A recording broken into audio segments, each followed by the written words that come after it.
Le pouvoir du podcast, c'est de laisser les gens se créer eux-mêmes des images mentales, parce qu'ils n'ont pas l'image, ils ont uniquement le son. Le podcast, c'est le meilleur des relais pour passer un message. On peut pas mentir avec l'audio. C'est ultra humain et je pense que c'est l'un des médias les plus puissants qui puissent exister aujourd'hui.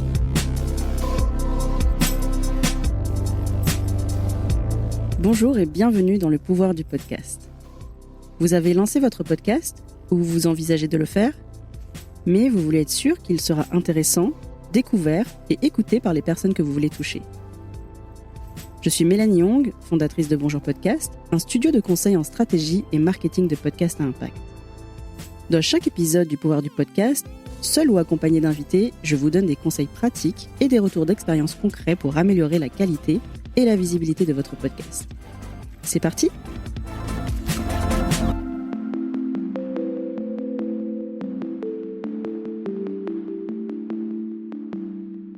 Vous écoutez le 3e et dernier épisode de la mini-série consacrée à la cross-promotion. Si vous n'avez pas encore écouté les 2 premiers, je vous conseille de le faire pour bien comprendre le concept, ses bénéfices, comment identifier les bons partenaires et choisir votre format pertinent de cross-promotion. Aujourd'hui, j'aimerais vous parler d'une solution de cross-promotion que je propose particulièrement à mes clients entreprises et organisations parce que je trouve qu'elle permet de booster les écoutes de podcasts de manière à la fois rapide et durable. Je la conseille spécifiquement si vous lancez une série de podcasts pour acquérir une visibilité et donc une audience dès le lancement. Ou bien, je vous la conseille aussi si vous voulez l'utiliser pour passer un palier d'audience. Par exemple, si vous avez un podcast qui existe depuis plusieurs mois ou plusieurs années, mais dont les écoutes stagnent. Alors cette solution s'appelle CrossPod. Elle a été développée par AudioMeans et je précise pour être transparente qu'AudioMeans héberge mon podcast et soutient sa première saison. Merci beaucoup à eux d'ailleurs. J'ai eu l'occasion de tester beaucoup de dispositifs de promotion différents et j'apprécie particulièrement ce que propose CrossPod. Et c'est Elsa Viette, la responsable commerciale d'AudioMeans, qui me fait le plaisir d'en parler sur le pouvoir du podcast. Je m'appelle Elsa, je suis responsable commerciale chez AudioMeans. Donc AudioMeans, c'est un hébergeur de podcasts qui a été créé en 2019 par Olivier Ourandan et Michael Camus, qui sont tous les deux associés. Donc c'est une technologie qui permet d'héberger, de distribuer, de diffuser et de monétiser vos podcasts. AudioMeans héberge des podcasts de Replay Radio, comme Les Grosses Têtes par exemple, de RTL, mais aussi beaucoup de podcasts natifs, comme ceux des studios de Nouvelles Écoutes, Paradiso, Magellan, Studio Minuit, ou encore du label Orso Média. On a une offre vraiment pléthorique de podcasts de marque à l'heure actuelle. Et donc l'enjeu n'est plus tellement de savoir comment le produire, même si ça reste un très gros enjeu. La question, c'est comment le faire découvrir. Et c'est de plus en plus difficile. Et donc, dans ce cadre-là, Mélanie en a parlé dans les épisodes précédents, il y a plusieurs possibilités et il y a énormément de solutions qui existent. Et AudioMeans, nous, on a une expertise vraiment tech, pour le coup, beaucoup plus tech que pub à proprement parler. Avec cette expertise tech, AudioMeans a développé CrossPod. C'est un service qui permet donc de réaliser des opérations de cross-promotion, des campagnes, en partenariat avec les podcasts qu'elle héberge. Et donc CrossPod, c'est un dispositif qui permet tout simplement de mettre à disposition notre catalogue de podcasts pour les podcasts de marque. Et l'idée, c'est que les podcasts puissants que nous avons la chance d'héberger puissent embarquer dans leur flux un ou plusieurs épisodes d'un podcast de marque. C'est-à-dire que, par exemple, on va prendre un podcast comme Bliss Stories, on va pouvoir embarquer le podcast d'un acteur de la santé au sein du flux de Bliss Stories, ce qui va permettre de générer des écoutes, et nous, ça nous permet derrière de les garantir. Alors, ce qu'il faut savoir, c'est que 80 à 90% des écoutes de podcasts se font évidemment sur les applis d'écoute, donc vont être Spotify, Apple, Deezer, Podcast Addict. 80 à 90% de l'audience se fait là-dessus. Le problème, c'est que la mise en avant sur ces plateformes-là, elle est discrétionnaire. C'est les plateformes qui décident une par une en fonction de leurs choix éditoriaux, en fait, quels sont les podcasts qu'ils vont avoir envie de mettre en avant. Et quand on est une marque, évidemment, c'est un emplacement auquel on n'a pas accès. En revanche, l'autre carrefour d'audience possible sur ces plateformes-là, ça va être les flux des podcasts très puissants. Et donc, c'est la raison pour laquelle CrossPod permet d'héberger le temps d'une campagne un podcast au sein de ces flux-là pour générer des écoutes qui derrière, évidemment, vont être certifiées ACPM. Les podcasts hébergés sur AudioMeans ont des audiences importantes. Donc si vous faites la promotion de votre podcast sur un de ces podcasts, ça va donc permettre à l'audience qui est déjà engagée de ce podcast de découvrir le vôtre. Elsa nous explique comment ça se passe concrètement pour les auditeurs de ce podcast. C'est très simple. Donc, vous allez sur votre application, qu'elle soit encore une fois Apple Podcast, Spotify, Deezer, n'importe laquelle. Vous allez sur la page du podcast que vous suivez. En l'occurrence, dans mon exemple, c'était Bliss Stories. Et donc, vous allez avoir le dernier épisode du podcast qui est sorti, donc en position numéro 1, évidemment. Et ensuite, juste derrière, en position numéro 2, ce sera pas un épisode de Bliss Stories, ce sera un épisode du podcast de Marc qui aura été intégré au flux. Et donc, le titre de l'épisode sera Bliss Stories présente avec le titre de votre podcast. Et donc, votre podcast, il sera systématiquement en position numéro 2 au sein de ce flux, ce qui va vous permettre de bénéficier de l'audience de Bliss Stories. Et donc, pour l'auditeur, c'est tout simplement, c'est comme si c'était un épisode de Bliss, c'est-à-dire d'un point de vue technique et visuel, c'est comme un épisode de Bliss. En revanche, c'est Bliss Stories présente et le contenu audio, ça va être évidemment votre podcast puisque c'est votre flux RSS. Donc c'est un peu la même logique que le drop d'épisode dont je vous parlais dans l'épisode précédent. En fait, votre épisode sera donc intégré dans un autre podcast. Je sais, je me répète un peu. Vous me direz si j'insiste trop, mais je veux être sûre que ce soit clair.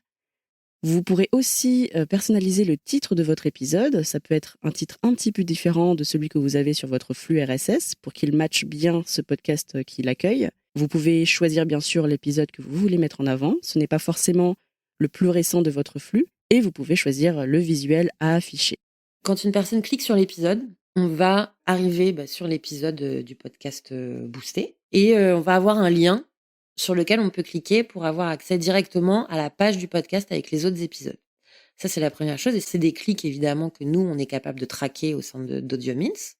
Donc ça, c'est la première chose. Et sur Apple Podcasts, on a une petite spécificité, c'est qu'on a pu développer un pop-up qui vous permet en tant qu'auditeur de suivre immédiatement le podcast de Marc. Et donc, ce qui est important de savoir, c'est que évidemment, donc on traque les clics qu'il va y avoir sur le lien amenant à la page de votre podcast, enfin du podcast de Marc qui aura été boosté. Et la deuxième chose, c'est que donc AudioMeans en tant qu'hébergeur, c'est évidemment certifié ACPM et IAB, mais comme tous les autres hébergeurs français sur le marché. Ce qui veut dire que les écoutes comptabilisées, les écoutes de votre podcast, du podcast de Marc qui sera hébergé dans le podcast Booster. Ce sont des écoutes certifiées et des écoutes qui remontent directement dans l'hébergeur, dans l'autre hébergeur, si c'est un autre hébergeur. C'est-à-dire que si vous êtes une marque et que vous faites du CrossPod, vous allez voir automatiquement les écoutes dues à la campagne CrossPod remonter dans votre hébergeur à vous. C'est vraiment un grand plus, je trouve, cette remontée de statistiques d'écoute sur votre hébergeur. Ça signifie que toutes les écoutes qui sont faites via le podcast qui vous accueille, qu'elles appellent le podcast Booster, sont comptabilisées dans vos statistiques d'écoute sur votre hébergeur. Donc, vous aurez les écoutes qui apparaissent sur votre hébergeur. Contrairement à une campagne de cross-promotion que je vais appeler manuelle, où vous donnez le fichier audio de votre épisode pour qu'il soit sur le flux d'un autre podcast de votre partenaire, là, vous aurez les écoutes de cette opération de cross-promotion qui s'additionnent à vos écoutes organiques. Mais le plus grand avantage, à mon avis, c'est qu'en plus du pic d'audience ponctuel que vous allez avoir, on peut aussi envisager, et c'est le propre d'une opération de cross-promotion, une fidélisation des auditeurs et des auditrices qui découvrent votre podcast.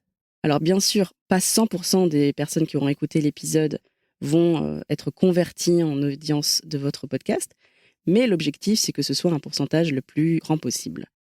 Et pour le faire, je vous ramène à l'épisode 1, c'est-à-dire choisissez bien votre podcast qui accueille, votre podcast booster, pour qu'il corresponde à votre cible, à votre thématique, etc. Alors, l'avantage de CrossPod aujourd'hui, c'est la raison pour laquelle on a estimé que c'est un dispositif vertueux. C'est vertueux d'une part parce que ça participe à la consolidation du modèle économique des studios de podcast. Donc ça, c'est la première chose. Et la deuxième chose, pourquoi on dit qu'on estime que c'est vertueux ? Parce que l'avantage de ce dispositif, c'est qu'on est sur une audience qui est extrêmement engagée, puisque évidemment, on est sur des plateformes d'écoute d'une part, d'autre part, on est sur des podcasts qui sont en affinité avec le podcast de Marc. Et surtout, le podcast, c'est un format qui a une audience de nature engagée, évidemment, mais il y a un aspect très communauté sur le format podcast qui fait que même après la campagne, on va avoir une audience organique qui se génère naturellement. D'une part avec les abonnements sur Apple Podcast, mais pas seulement. Aussi tout simplement parce qu'on est allé toucher les bonnes personnes et au bon endroit. Donc on n'est pas seulement sur un dispositif publicitaire qui va générer un gros pic d'audience pendant la campagne et puis retomber à zéro.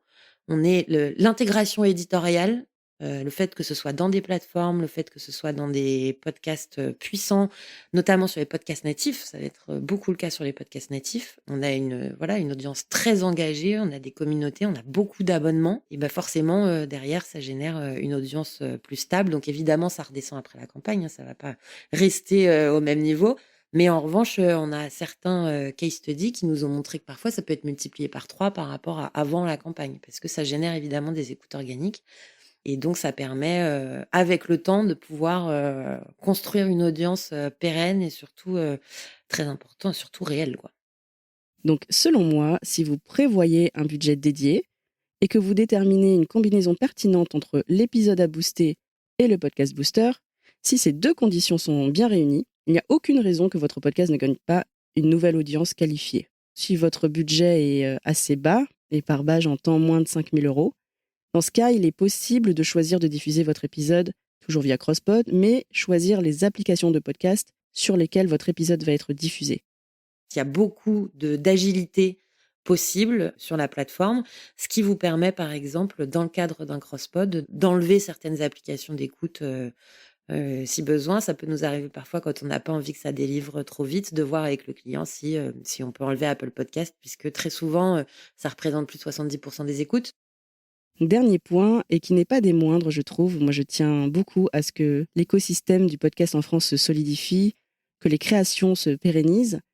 Le système est vertueux parce que les créatrices, créateurs, studios ou indépendants qui sont à l'origine des podcasts boosters vont recevoir bien sûr une rémunération. Le podcast booster, alors c'est ce que je disais quand ça permettait de consolider aussi le modèle économique des studios de podcast. C'est que les studios de podcast pour vivre, donc comme je disais, ils font évidemment du podcast de marque, mais pas seulement. Ils font de la publicité en pré-roll sur leur podcast. Ils font du host-read aussi pour d'autres marques.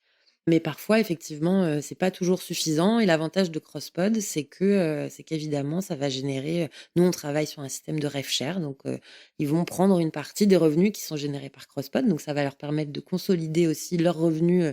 Donc, pas forcément publicitaire, parce qu'on n'est pas sur un dispositif de publicité, on est sur un dispositif d'amplification où on héberge un contenu, on diffuse pas un spot qui derrière on n'est pas sûr qui transforme, donc c'est pas de la publicité.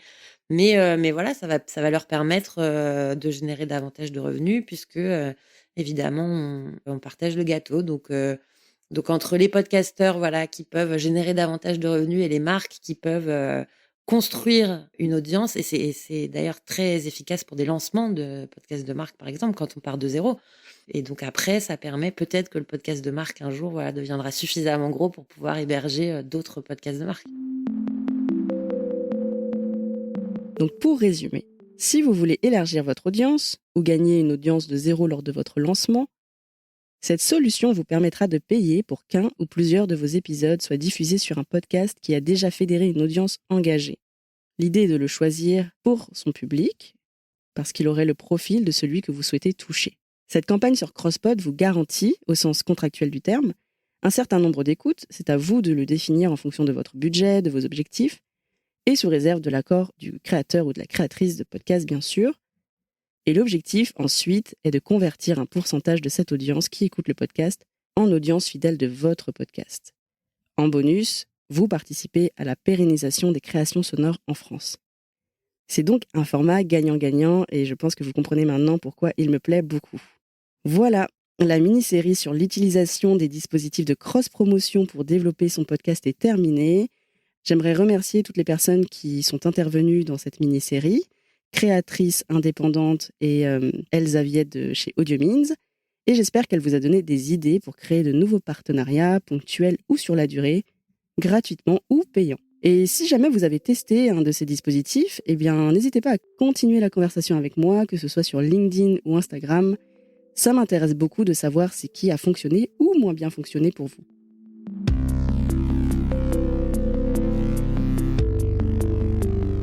J'espère que cet épisode vous a plu et qu'il vous a donné des idées à mettre en pratique pour votre propre podcast. Pour plus de ressources, vous pouvez vous abonner à la newsletter du podcast. Et pour me suggérer des thématiques d'épisodes et des invités, vous pouvez m'envoyer un mail, un message sur LinkedIn ou me laisser un commentaire sur Spotify ou Apple Podcast. Tous les liens sont dans les notes de l'épisode. À bientôt pour un prochain épisode. C'est fini? Bah oui, Pourquoi? parce qu'il faut pas que ce soit trop long pour qu'on puisse l'écouter facilement. Et il faut que je garde la suite pour le prochain épisode. C'est mieux, non? Oui!